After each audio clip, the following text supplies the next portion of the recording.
একজন ওল্ড প্লেয়ারের মুখ থেকে এই কথাটা তখনই বেরোয় যখন সে তার স্কিলকে হারিয়ে ফেলে।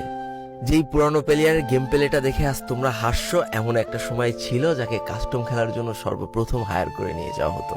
যেই পুরনো প্লেয়ারটার গেম প্লে দেখে আজ তোমরা হাসছো, একটাবার খোঁজ নিয়ে দেখো সেই প্লেয়ারটার গেম প্লে দেখেই একটা সময় অনেক মানুষ গেম খেলা শিখেছে।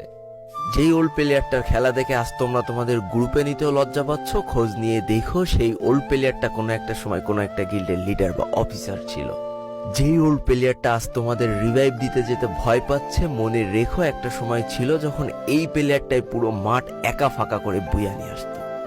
যেই নতুন প্লেয়ারগুলো শুধুমাত্র ডাইনামিক ডুয়োর সাথে গেম খেলার জন্য সারা রাত জাগো, তোমরা মনে রেখো যারা ওল্ড প্লেয়ার ছিল তারা সারা রাত খালি ট্রেনিং পিটাতো নিজেদের স্কিল ভালো করার জন্য।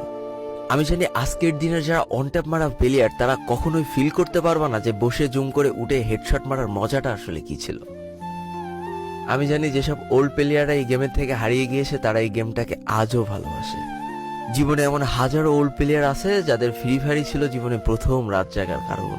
আমি জানি এমন হাজারো ওল্ড প্লেয়ার আছে যাদের রেজাল্ট খারাপ করারও প্রথম কারণ ছিল এই ফ্রি ফায়ার।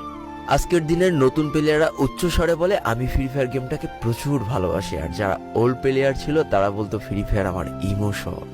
একটা না দুইটা না অনেক কটি বছর এই ফ্রি ফায়ার গেমটার সাথে কাটিয়ে দিয়েছি, অনেক ভালো ভালো বন্ধু পেয়েছি, আবার অনেক মানুষকে হারিয়েও ফেলেছি।